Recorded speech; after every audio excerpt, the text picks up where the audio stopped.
Today on Straight Talk Africa, we share some good news on Ebola.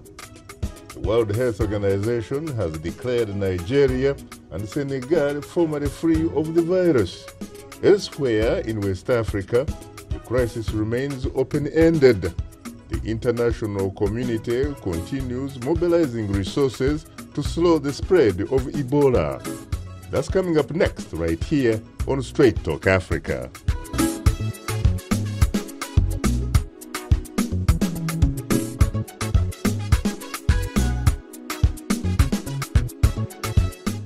Hello, welcome to Straight Talk Africa. It's Wednesday, October 22nd. I am Shaka Ssali. Well, hello to all our viewers and listeners on the continent and elsewhere. I'm Mariama Diallo, your social media reporter. Today, we are talking about the response to the Ebola epidemic, the virus that has killed over 4,500 people, with more than 9,000 infected in some parts of West Africa. Well, Shaka, very frightening times for the three most affected nations, their neighboring countries, and around the world, including here in the United States. Coming up later in our STA inbox, we'll share your concerns on today's topic. So we hope you'll stay with us.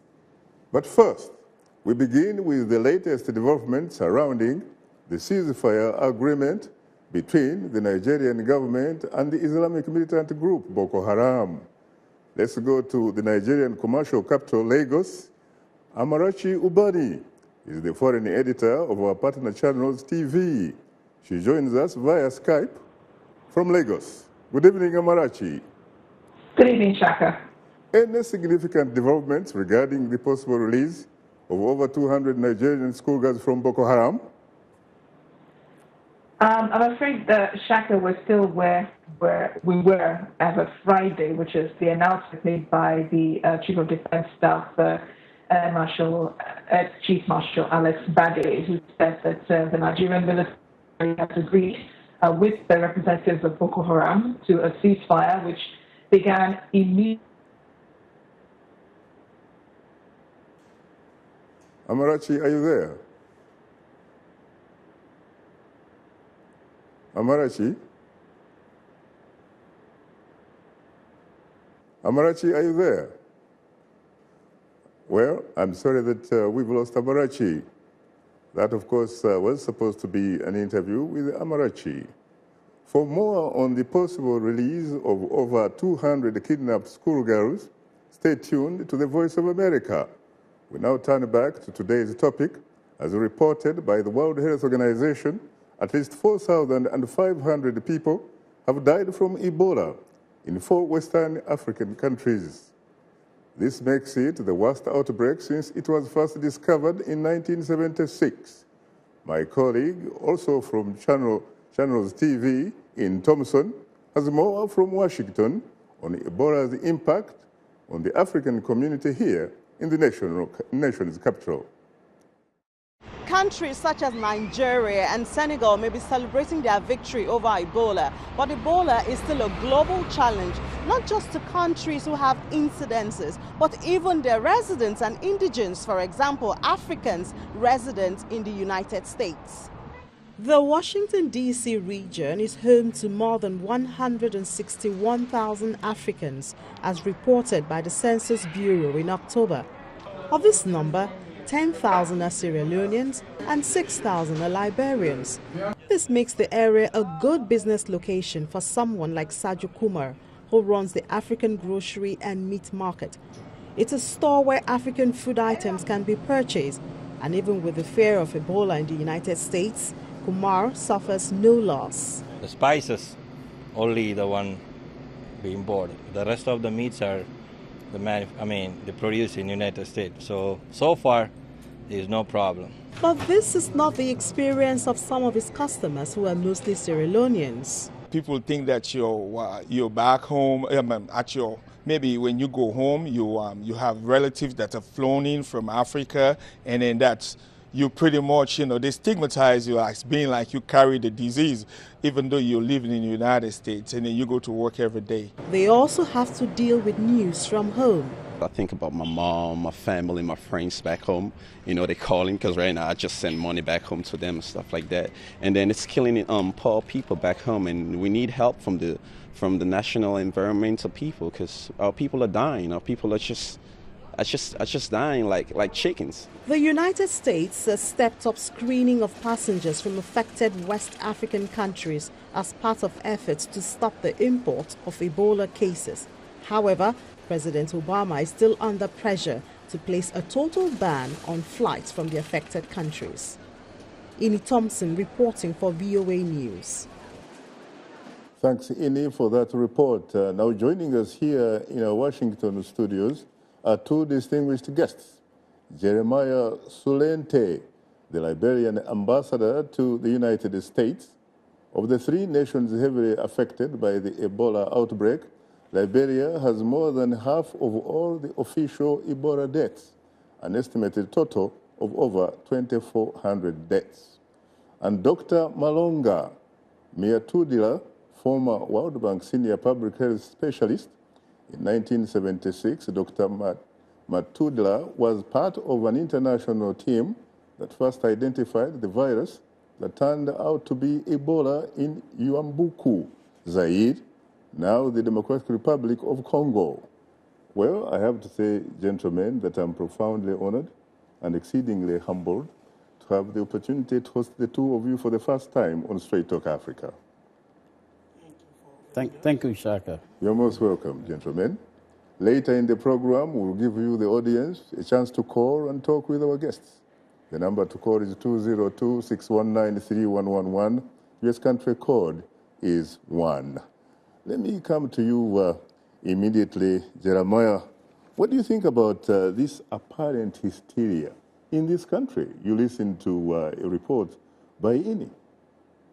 Well, Shaka, let me say that our hearts are broken in West Africa, in Liberia in particular. Liberia being a small country that came out of war, that affected our infrastructure, the healthcare system was broken down, educational system affected, the roads, the electricity and water, everything is broken down. And since that time, we have been trying as a government to put the broken pieces together. The last 9 years have been a tremendous effort on the part of the government to see that the economic recovery is on course. Unfortunately, in the middle of nowhere, we had this attack from the Ebola. When the healthcare system was down, we were caught with our pants down, and we have been overwhelmed by that. Living in a country like the United States, a Western country, civilized country like the United States, our hope is that we will not be stigmatized. What we have been calling for is for the rest of the world to help us, to join us to isolate Ebola, to contain the virus, to be able to eradicate that.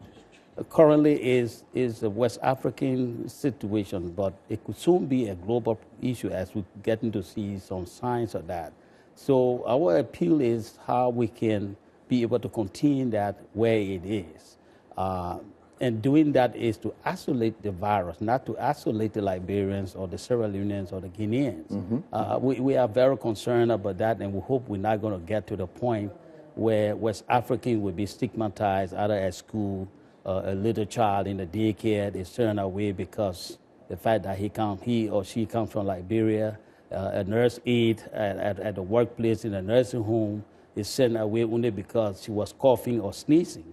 Or a young high school graduate wants to seek admission to a community college. Is not given admission simply because he or she comes from West Africa. We hope we're not going to get there. Well, what about you, Dr. Malonga? You've been at the center of the disease, the virus. Are you surprised about the manner in which people are responding to this latest, epidemic of Ebola, as opposed to at the time when you were part of a group that identified a virus that later came to be known as Ebola, and that is really a long time ago, 1976. 1976, but I'm not surprised to see that once again a disease is subject for stigmatization. We have heard that. We have heard that before with HIV. We remember HIV used to be the disease of the Asian, the disease of homosexuals, the disease of heroinoman, the disease of the 4Hs, before it became the disease of everybody. So it is not the first time. We have seen that before. It's an unfortunate, it's a very unfortunate tendency of the humankind to use the pretext of a disease to put a group apart. No, we are one. We are in the same boat. We are one species, the humankind. So there is no reason, there is no rational reason why we should be stigmatizing people from West Africa. It's just by accident that Ebola struck that part. The only thing that really makes me sad, having worked on Ebola in 1976, is that this is the first time we see Ebola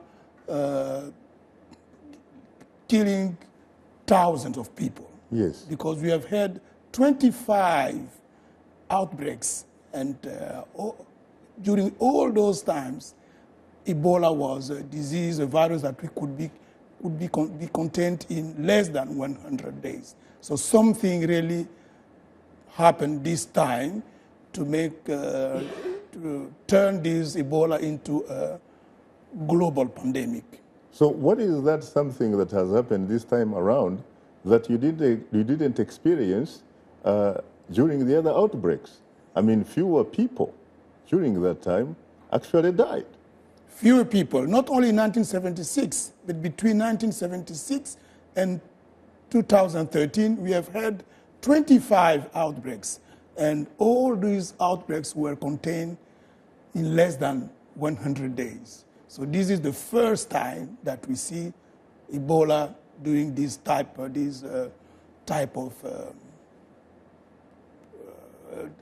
getting this extension. But what exactly did you do then? You did not have a vaccine at the time. You did not have a cure. What kind of treatment did you use? Yeah. What magic? We just used the recipe that we are supposed to use when we are facing an outbreak, which is what? You do early diagnosis. So you recognize the problem. You don't wait more than 100 days to declare Ebola as an emergency. Because after 100 days, it's not an emergency, it's there. So all the huts in the village now started burning.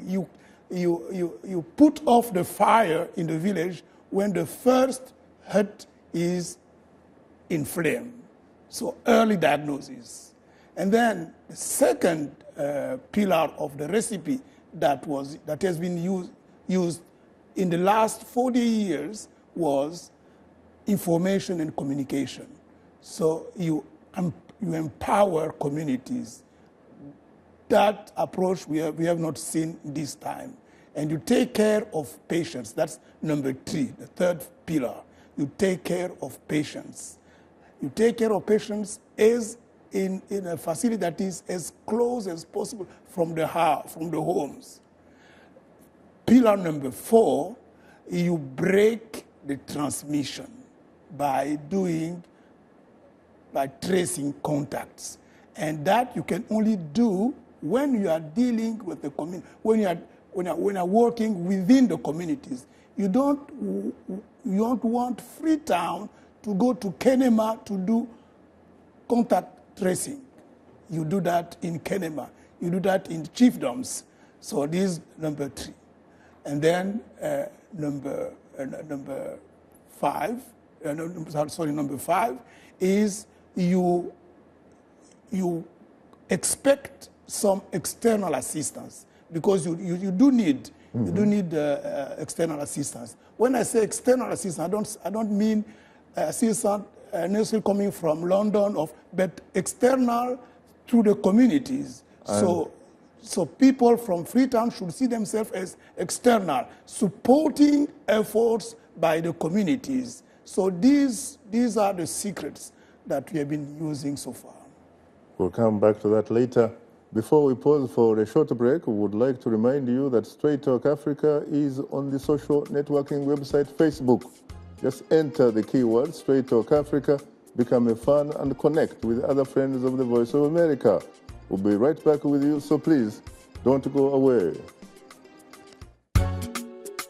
According to the World Health Organization, Ebola is often characterized by the sudden onset of fever, intense weakness, muscle pain, headache, and sore throat. The symptoms include vomiting, diarrhea, impaired kidney and liver function, and in some cases, both internal and external bleeding. Ebola patients are infectious as long as their blood and secretions contain the virus. The incubation period, meaning the time interval from infection to onset of symptoms, is 2 to 21 days. President Obama recently delivered a statement to West Africans in support of the international fight against Ebola. On behalf of the American people, I want you to know that our prayers are with those of you who have lost loved ones during this terrible outbreak of Ebola. Along with our partners around the world, the United States is working with your governments to help stop this disease.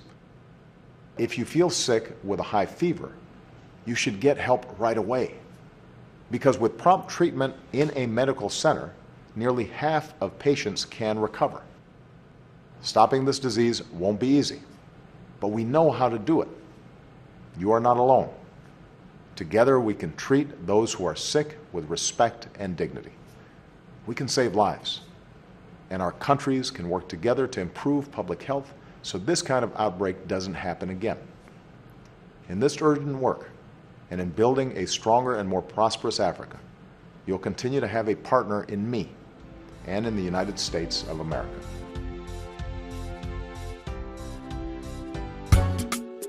This is Straight Talk Africa on the Voice of America. What is your opinion about today's topic? Call us at 202-619-3111. U.S. country code 1. When you call, remember the following. Ask only one question, keep your comment brief, and turn down the volume on your radio or television. Now let's return to Straight Talk Africa.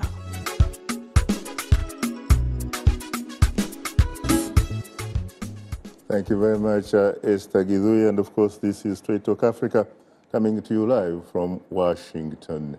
Let me come back to you, Mr. Ambassador. You heard, of course, what your fellow panelist has touched on. What is it from your vantage point that you think that perhaps was supposed to be done at the community level in Liberia, at the government level, that was not put in place, perhaps sooner rather than later?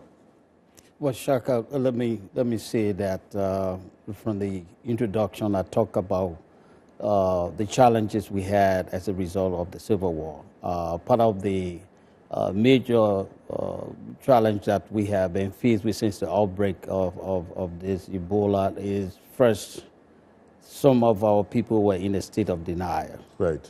That affected the manner in which this Ebola was handled. The second thing is that our healthcare system, when you heard the doctor talk about diagnosis and the treatment, our healthcare system was broken down. The infrastructure was not there. One of the things, again, is that we lack ambulances. Even if the tracing agent were able to identify those who are sick in the community, how do you take them from the communities to the treatment center? The demand for ambulances treating Ebola in Liberia is 88. We need 88 ambulances. Currently, we have 17. So what had happened is that the community, people who have loved ones that are affected, the alternative they have is to go to the public transport and take a taxi so that they can take the sick person to the hospital. Now, the taxi driver goes back into the transport system without disinfecting the taxi, and other people who unknowingly ride the taxi also get infected. So those are some of the challenges we have. Talking about doctors, when I was doing my homework, I learned that in 2010, Liberia had about 51 doctors, and that most of those have in fact since died of Ebola or other diseases, or have actually left to go to other places. That's right. About how many doctors do you really have right now? The ratio, I was just doing, the last time I checked, doing the comparative analysis in West Africa, I realized that in Nigeria you have one doctor to about 6,400 Nigerians. In Senegal, maybe you have 741 doctors to 12.8 million people. In Liberia, you have one doctor to 35,000 Liberians. You could have at least one dentist to about 400,000 Liberians. We have one psychiatrist who died. So the healthcare system is broken down. We had a brain drain during the war. People fled, doctors and nurses fled the war and went for greener pasture. Right. And so that is the adverse effect of the civil war we had. And so automatically, Liberia was not prepared for this outbreak. Now, Dr. Malonga, what about the international community, at least at the level, frankly, of the World Health Organization regional headquarters for Africa in Brazzaville? What happened to those people, frankly, because the information I have found about them is that perhaps you can sum it with incompetence. To tell you the truth, I don't have any answer for that, because even if the Liberian system was broken, even if the system was broken also in Guinea and also in Sierra Leone, but we have people who pretend to be our advisors. In each of those countries, we have a representative from WHO, we have NGOs, we have so many organizations, and to tell you the truth, I cannot find a good explanation on what happened in those three countries. So are you surprised then when in fact there are some skeptics who are saying perhaps this is something that may have been manufactured by someone? I don't think so, because Ebola, the Ebola virus is in Africa. Mm-hmm. The Ebola has been living there even before 76. It's only the fact that it comes into contact with, it jumps into the human population from time to time. But this is a fact. This is a fact of life that we Africans, we have to live with. So I don't think that it was fabricated. I don't think so. What about the strain? Do you think that the strain in West Africa is the same as the strain that you dealt with? Because we have 5 strains. Mm-hmm. We have the Ugandan strain, the Zaire strain, the Sudanese strain, the Côte d'Ivoire strain, and the Reston strain. And what is hurting West Africa is the Zaire strain with very minor changes, but fundamentally it's a virus that we had in 1976. It had mutated very, very little. It's the same virus. If you were to talk to the people that are watching you now and listening to you, what would you say, for example, that they need to do, they must do in order to protect themselves against this scourge? You mean those who are not affected? Those who are not affected as yet. Because people eat, for example, bush meat. Correct? Correct. Should they stay away from bush meat, for example? That's going to be a tough sell. It's going to be a tough sell. No. But, to come back to the history of Ebola, really, as I was saying before, this is the first time that really Ebola is killing people by the thousand. This is the first time. In the last 40 years, Ebola has killed less than 1,500 people. If you compare that to other diseases like flu, mm-hmm. like heart attack, right. Really Ebola comes very, very low, very low. Yes. So I don't know. Yesterday I was saying, can I say that? Am I going to be diplomatic? I think Ebola has made a big, big mistake by becoming a pandemic, because now the whole world is going to stand against him, and then we are going to see the last big surge of Ebola. To conquer him? Yeah. Any particular reason why there is no vaccine up to now, really? Yeah. Again, here I'm not going to be very diplomatic. I think the main reason was that until now, Ebola was the disease of them. What do you those mean people? Them? Those people in who don't look like us in Africa. But now, Ebola has become the disease of everybody, of us. So, again, that is a stupid move that Ebola has done. Unfortunately, the cost is going to be very, very high on our brothers in West Africa.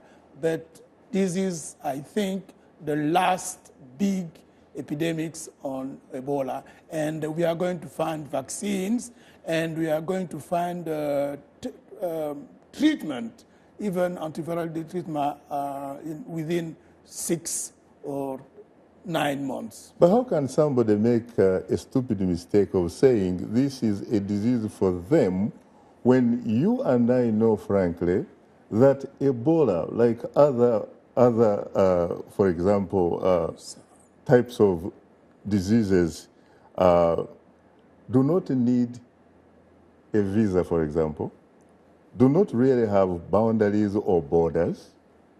How can someone, frankly, look at it as a disease of them?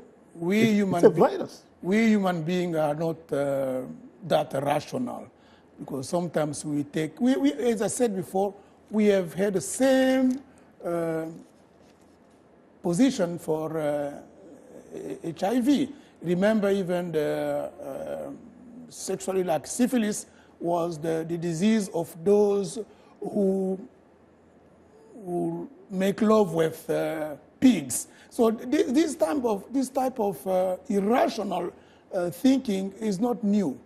It's not new, and it's going to be with us till the end of the. I knew that you would somehow figure out a way of bringing in the Tuskegee syphilis experiment. Correct?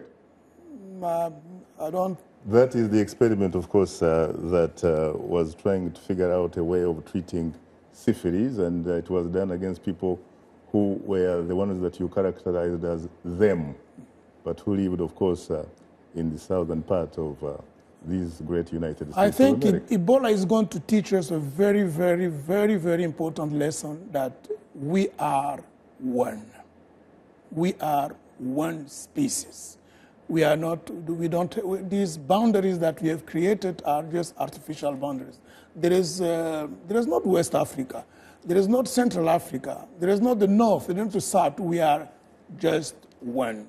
And with the evolution of transportation and exchange, we are moving toward a global village, and we should consider ourselves as members of a global village.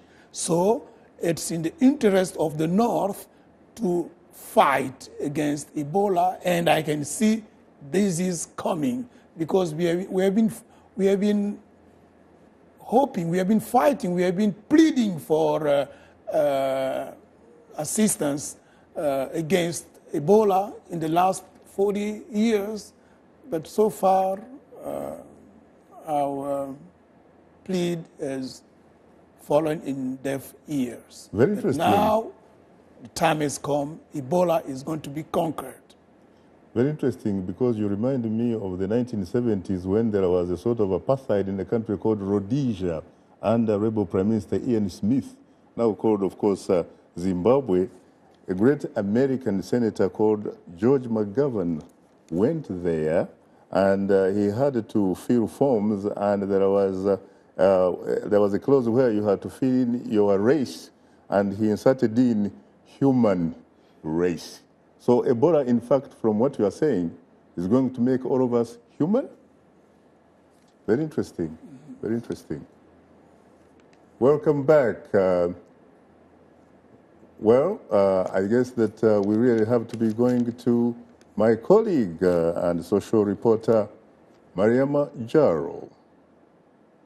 Well, thanks, Shaka. Still to come, we'll reveal some of the quite touching feedback we've received from our audience through social media.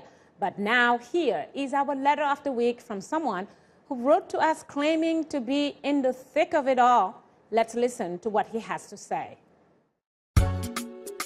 J. Alexander in Ghana writes, I am in Liberia working on the front line with a nonprofit called Community Health Education and Social Services.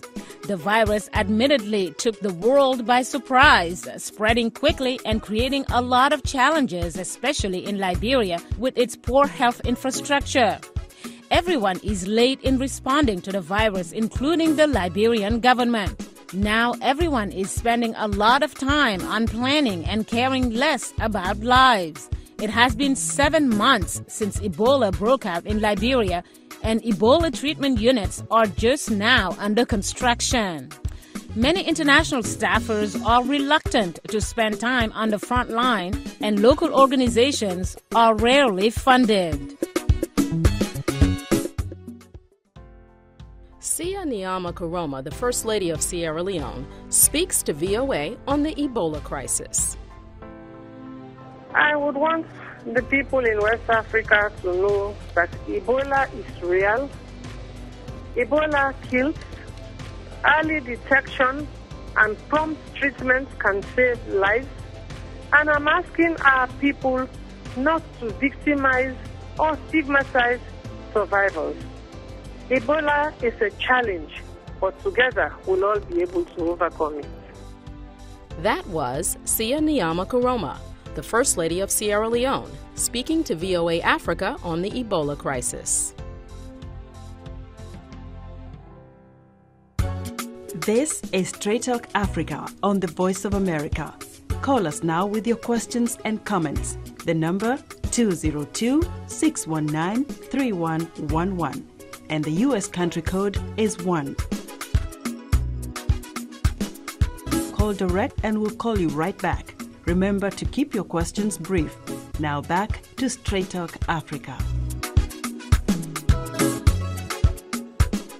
Thank you very much, Esther Gidhui, and welcome back to Straight Talk Africa, live from Washington. Once again, it's time to bring in my colleague and social media reporter, Mariama. Take it away again, Mariama. Well, thanks, Shaka. The World Health Organization says about 4,800 people have died from the Ebola outbreak, with the vast majority of the lives lost occurring in Liberia, Sierra Leone, and Guinea. The WHO also says that Nigeria and Senegal are now both Ebola-free after 42 days with no new cases reported. So there is hope, even if some say it's false hope, that this outbreak can be contained, which leads us to our question of the week, asking, if you are a resident of West Africa, especially in the 3 most affected countries of Guinea, Liberia, and Sierra Leone, how do you think that your government is handling the Ebola crisis? Well, thanks all for using our social media platforms and other means to communicate to us. Let's begin with a comment from Michael Yenego from Monrovia in Liberia, who posted this comment on our wall. He says, in Liberia, we are making progress as a people. A couple of weeks ago, our death toll was rising from Ebola, but reports now say not so much. We are working very, very hard to eradicate the Ebola virus. Well, a good and trusting attitude that's definitely needed at the moment. As for the numbers, we'll probably let our guest clarify on that, maybe His Excellency later. And before that, let's look at another comment, this time from Lady Latko in Freetown, Liberia, who writes, in Freetown, Sierra Leone, I should say, who says, Sierra Leone's President Ernest Bai Koroma has no power to stop Ebola. If he had that power, he would stop it immediately because it affects him more with elections coming up. The people that are alleged to have created this virus should take care of it. Our economy is sinking, and we have nothing to eat. Well, I would think that anyone who has the power to stop Ebola certainly would. But what does that mean when she says that the people that are alleged to have created the virus should take care of it? Does he really think that someone created the disease? I think also Shaka touched on that earlier, and Mr. Malonga, so it would be good to come back to that. And we'll also hopefully touch on the devastating effect Ebola is having on the economy at the moment, and I'm sure the effects will be felt for a while. Shaka and Guest, what do you make of it? Jeremiah, what do you frankly need besides, care personnel, that is doctors, of course, and nurses, logistical experts, trucks, jeeps, and food stamps? Well, Shaka, again, as others have said, the government has stepped out to the fight against Ebola, and we have also appreciated the support from the international community. But again, we need more than have been committed. There are more. There's a need for more containment centers. There's a need for more beds. Sometimes 2 weeks ago, I was talking to a fellow from Liberia who said that patients go to near the containment center and they're waiting for another patient to die so that a bed becomes available.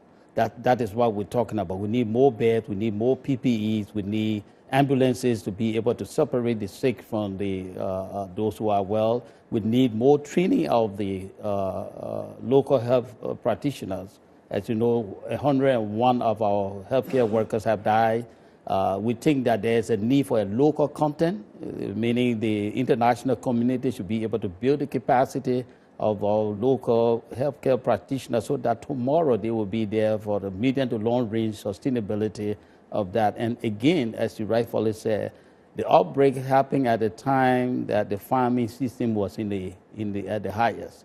So because farmers were running away from the farms for their lives, and some of them died during the farming season, so you're going to have a poor harvest this year. So the next challenge would be food security.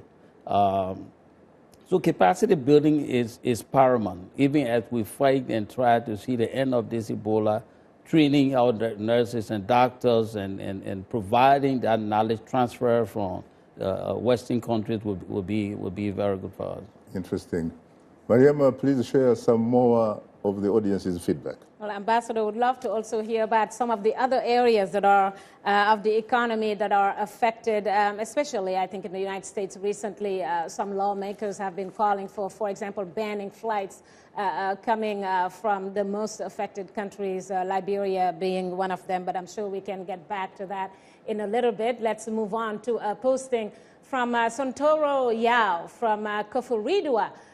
It's the name I like a lot and actually have a lot of friends who live there. That's in Ghana. Just want to take advantage and just send a shout out to the people who watch us there or who listen to Voice of America and Straight Talk Africa. We're going to look at one then Sontoro wrote about. He says, I commend my President John Mahama for making serious comments about Ebola on the world stage at the United Nations and taking bold steps to fight the virus. I think the three governments most affected by the outbreak will not just sit there and watch their people die without doing anything. The Ebola sickness is a world fight. Africa, let's join hands in fighting this deadly disease. And finally, let's look at Abubakar Diallo from Freetown in Sierra Leone, who says, Sierra Leone needs all hands on deck to eradicate this deadly virus, including local and international partners. The disease is spreading faster than the measures are being put in place by our government to stop it. I am pessimistic. How do we react to that? I like the all hands on deck attitude, but also some pessimism at a time that people need to be optimistic despite the harsh realities. Doctor, how do you react to that? I don't think that we can be pessimistic. This is not the first challenge that we are going to face. Let's remember 1918, when mankind was struck by influenza. Influenza killed 18 million people, but life did survive. And I don't think that Ebola is going to kill us. It's going to wipe population even in West Africa. I'm optimistic. And as I said before, Ebola is going to be controlled pretty soon by the drugs that are being developed now. And then let me also remind my friend doctors in West Africa. In 1976, we tried the serum from survivors. We tried that on 2 patients, and both survived. One patient was in the UK. One patient was with us in Yambuku. Later on, when DRC was again struck by Ebola, we tried a serum from convalescent on 8 patients. Just 1 died, 7 survived. So there is also things that we can do, and we can also use the survivors to take care of the patients, because once we have survived from Ebola, you develop some immunity against the disease. So why don't we use the resources that we have? And I'm going again to insist on the role of the communities, because what I'm a little bit regretting in West Africa, the tendency to medicalize the fight.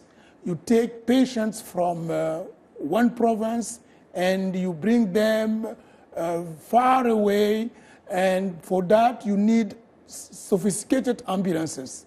You don't need that, because when they get to these health centers, you can ask, what do they give them in those centers that cannot be given at the community health centers? I've been told they are perfused with the ringer. You gave them some food. There is nothing very special that people gave them in these sophisticated hospitals so far. So I don't see why we should rely totally on hospitals, because these hospitals have to be built.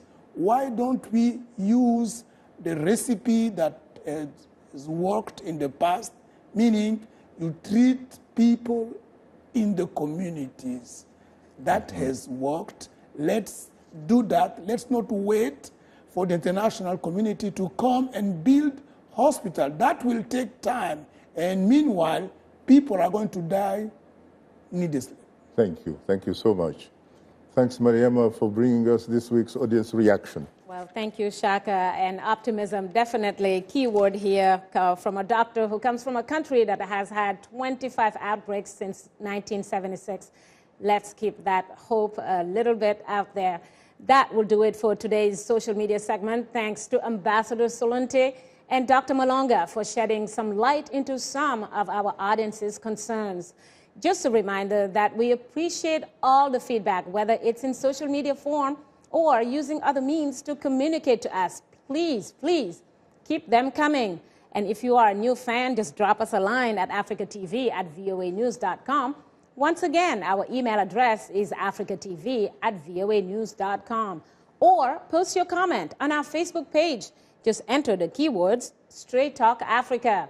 Be sure to visit us online at voaafrica.com, or you can join our YouTube channel. Just subscribe to VOA TV to Africa.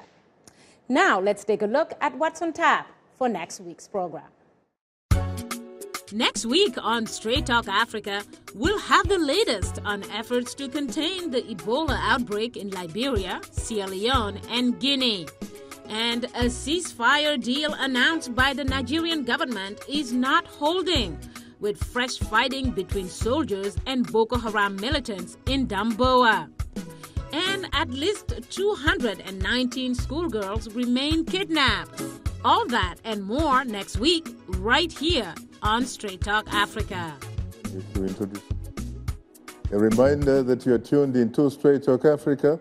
To participate in our discussion, please call us at 202-619-3111.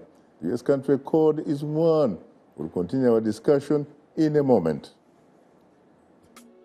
Here are the guidelines from US's Center for Disease Control on how to avoid getting Ebola. Do not touch people showing these symptoms: continuous high fever, red eyes, vomiting, and stomach ache. Wash hands thoroughly and often, including under the fingernails. Use soap, clean water, and hand sanitizer if soap is not available. Use gloves and other protective equipment when taking care of infected patients. Avoid contact with raw meat. Cook all animal food and byproducts thoroughly. Avoid bushmeat. Do not buy or eat wild animals, including primates. Avoid areas of known outbreaks. And finally, do not touch anyone who has died from Ebola or the sheets, blankets, and clothing of infected people.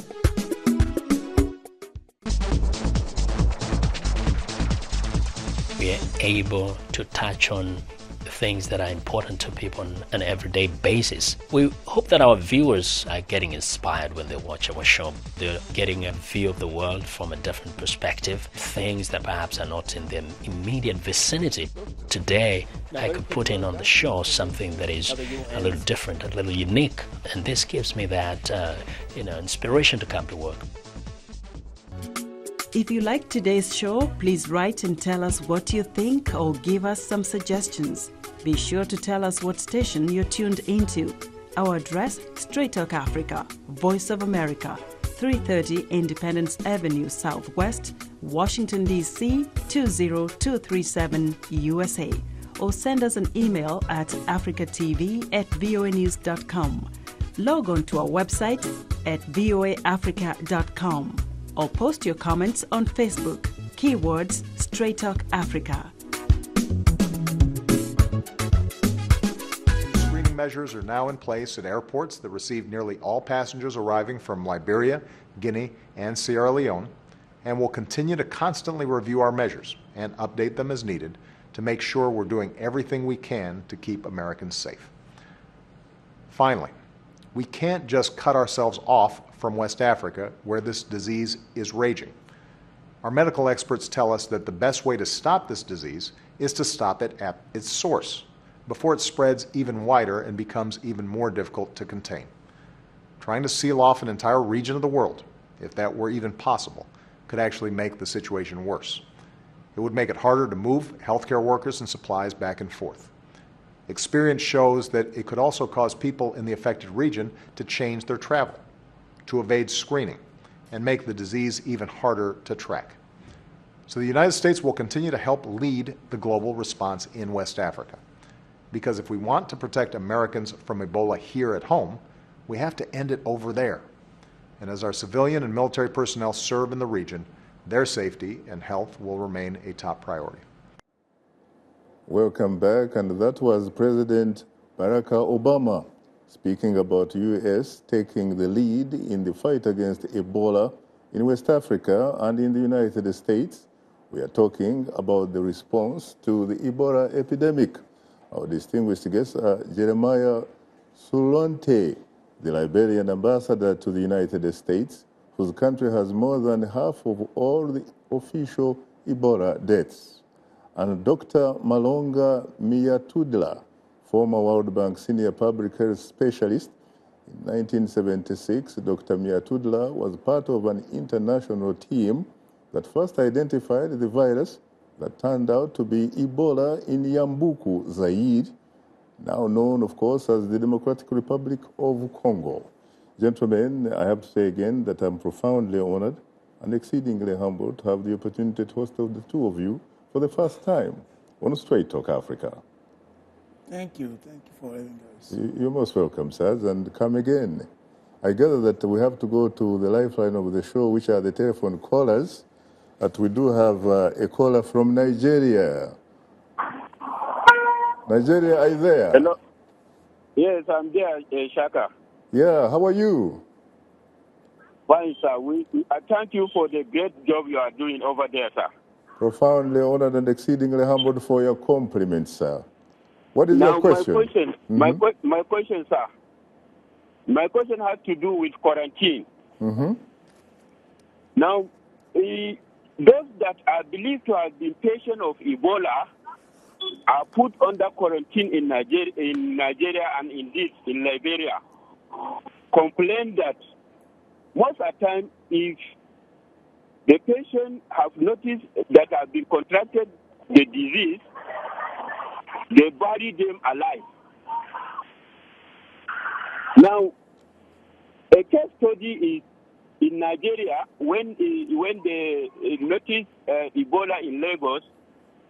A nurse that attended to the patient was believed to have run from Lagos to Enugu, about 700 kilometers distance, just to disseminate it there.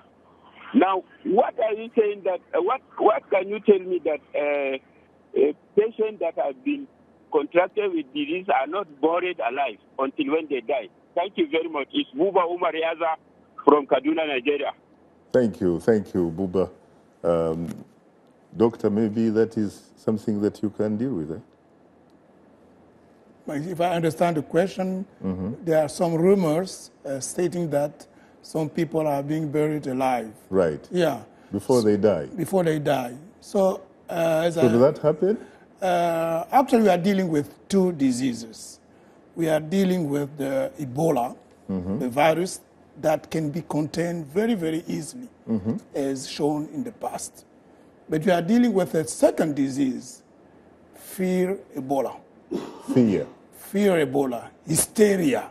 That is more difficult to deal with because people are going to fabricate rumors, and then these rumors are going to make our fight more difficult. I will be very, very surprised to see doctors or nurses, health professionals in general, burying somebody alive just to get rid of that person. To me, I cannot believe that. How do you deal with this issue of fear, really? I mean, I remember during the Second World War, FDR, the great President Roosevelt said, all we fear is fear itself. Yes. He was able to mobilize his people and the Western world to defeat Hitler. What can you say, really, you guys in the business, to tell people, wait a minute, this is something that can be contained? I was reading about passengers who are suffering. There is an American Sierra Leonean passenger who came in through Chicago, and of course she was taken in, quarantined and all kind of stuff. Her luggage is still in Brussels. The reason being that people in Brussels, Belgians, don't want to touch the luggage that is coming from one of these three West African countries. This is not based on science. This is not based on science because Ebola is a disease that you cannot catch easily. We have just had the proof of what happened to our brother who died in Texas. In Dallas. Okay. Yeah. Our brother was in contact with members of his family. His fiancé? How many? How many and they are still people? Alive. None of them got the disease because Ebola is not a disease that you catch like flu. To catch Ebola, you need close contacts. The type of contacts that you have with health professionals. This is why health professionals are those people who are getting the disease. Because you need that closeness with the patient. So our brother in Dallas was able to contaminate 2 nurses and none of a member of his family. What does that tell us? is not by sitting in a plane with somebody who is infected but not yet contagious with Ebola that you are going to get it. And the virus doesn't sit on a piece of luggage for more than, let's say, a few hours. So really what we are seeing is hysteria. It's not science, but it's just hysteria, fear, and that is making our fight against Ebola far more difficult. So if we base our fight on facts, science, we are going to become more relaxed. What do you suggest that the media should be doing now, really? Because the family of the gentleman that you are talking who died in Dallas, up to now, the last time I checked, can't get any landlord to rent them an apartment or a house, despite their being free of Ebola. You know, we have in our body, we have a rational brain. This is what we are supposed to use when you are doing mathematics or you are doing, but we have, unfortunately, we have also what we call the emotional brain. And that, unfortunately, commands us. I hear you. Let's go to Liberia. Good evening, Patrick. You're most welcome to Straight Talk Africa. Good evening, Shaka, and good evening, Honorable Ambassador, and good evening, our Australia guys. Usually terrific. You have 30 seconds, Patrick, because time is not our best ally. Well, I just want to tell you, Almighty God, thank you first. I have a life experience at the EDU, at the JSK Medical Hospital in Monrovia. And by the grace of God, and I survived through medications and diet of responsive and other things. And God survived, and I'm alive today speaking to you, Shaka, by the grace of God. Thank you. Thank you very much. Now, who discovered Ebola? Was it Peter Piot, the Belgian scientist, or was it a team including you? No, Peter Piot received samples that were sent to him from Yambuku. So he's the man who first made a picture of the virus. And then he said he sent part of some samples to Liverpool and CDC in 1976. And then they confirmed that that was a new virus, very similar to the Marburg virus. So, and then time came when we had to name that virus. First, we wanted to name him after the mission, the Catholic mission, but then the nuns and the missionaries said, no.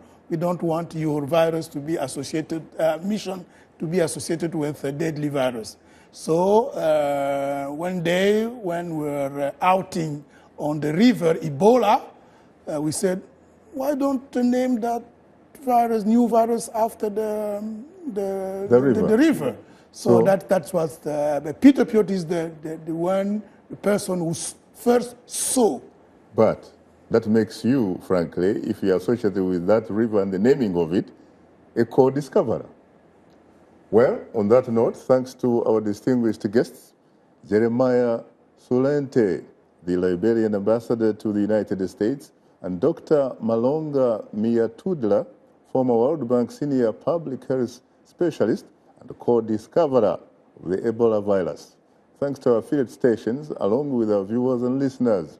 We thank you for tuning in. For many of our Voice of America radio affiliates, Learning English is coming up next. And tomorrow morning's Daybreak Africa with James Bate. On behalf of the Voice of America, thanks for tuning into Straight Talk Africa. In the meantime, get better, not bitter, and please remember to keep the African hopes alive. Thank you, sir.